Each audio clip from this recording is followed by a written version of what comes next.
ನಮಸ್ತೆ ಸ್ನೇಹಿತರೆ. ಕೋಲಾರದಲ್ಲಿ ಮೊನ್ನೆ ನಡೆದ ರಾಷ್ಟ್ರ ರಕ್ಷಣಾ ಪಡೆಯ ಒಂದು ತಂಡದಿಂದ ಅಲ್ಲಿ ಅಕ್ರಮ ಕಟಾವು ಮಾಡ್ತಾಯಿದ್ರು.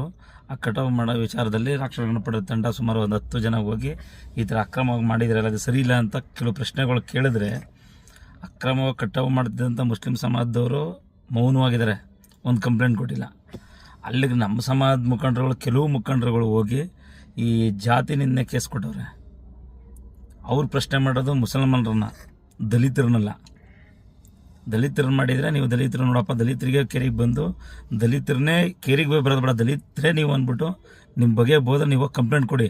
ನಾವು ಕೂಡ ನಿಮ್ಮ ಪರವಾಗಿ ಸದಾ ಸಮಾಜದ ಪರವಾಗಿ ಇಡೀ ರಾಜ್ಯದಾದ್ಯಂತ ಸಂಘಟನೆ ತೊಡಗಿಕೊಂಡು ಕೆಲಸ ಮಾಡ್ತಾಯಿದ್ದೀವಿ. ನೀವು ಹೋಗಿ ಅವ್ರು ಕಟಾವು ಮಾಡ್ತಿರೋದು ಅಕ್ರಮವಾಗಿ, ಆ ವಿಚಾರವಾಗಿ ಅವ್ರು ಮಾತಾಡಿದ್ರೆ ನೀವು ಹೋಗಿ RTC ಕೇಸ್ ಕೊಡ್ತೀರಲ್ಲ. ಈ ವಿಚಾರ ಎತ್ಕೊಂಡು ಪೊಲೀಸ್ ಇಲಾಖೆ ಯಾವ ರೀತಿ ಈ ಕಂಪ್ಲೇಂಟ್ನ ತಗೊಂಡು FIR ಮಾಡ್ತು? ಇದು ಒಂದೊಂದು ಸಮಾಜಗಳನ್ನ ಹಾಳು ಮಾಡೋಕ್ಕಲ್ವ? ಇದು ನಮ್ಮ ಸಮಾಜದ ಬಗ್ಗೆ ಕೆಟ್ಟ ಹೆಸರು ಸಂದೇಶ ಸಾರಕ್ಕಲ್ವ? ಇದು ಯಾವ ರೀತಿ ನೀವು ಫಸ್ಟ್ FIR ಮಾಡಿದ್ರಿ? ನಿಮಗೆ ಆ ರೀತಿ FIR ಮಾಡಿ ಅಂತ ಕುಮ್ಮಕ್ಕು ಕೊಟ್ಟಾರು. ಈ ವಿಚಾರವಾಗಿ ಭಾಳ ನೋವಾಗದ. ದಲಿತರು, ನಾವು ದಲಿತರು ಅಂತ ಹೇಳ್ಕೊಳ್ಳೋಕ್ಕೆ ನಮಗೆ ಬೇಜಾರಾಗ್ಬಿಡೈತೆ.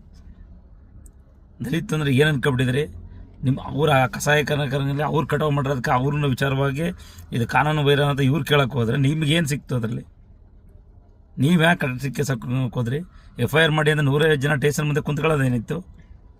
ಒಳ್ಳೊಳ್ಳೆ ಹೋರಾಟಗಳು ಹೋಗಿ ಮಾಡಿ, ಸಮಾಜ ಹಾಳು ಬಿದ್ದೋಯ್ತದೆ, ಅದ್ರಲ್ಲಿ ನಮ್ಮ ಸಮಾಜ ಇನ್ನೂ ಹಿಂದುಳಿದೆ, ಅದ್ರ ಬಗ್ಗೆ ಹೋರಾಟ ಮಾಡಿ. ಈ ರೀತಿ ಒಬ್ಬರು ಒಂದೊಂದು ಸಮಾಜಗಳನ್ನ ಎತ್ಕಟ್ಟಿ ಗೊಂದಲ ಮಾಡೋದು ಈ ಇಲಾಖೆ, ಪೊಲೀಸ್ ಇಲಾಖೆ ಏನು ಮಾಡ್ತದೆ?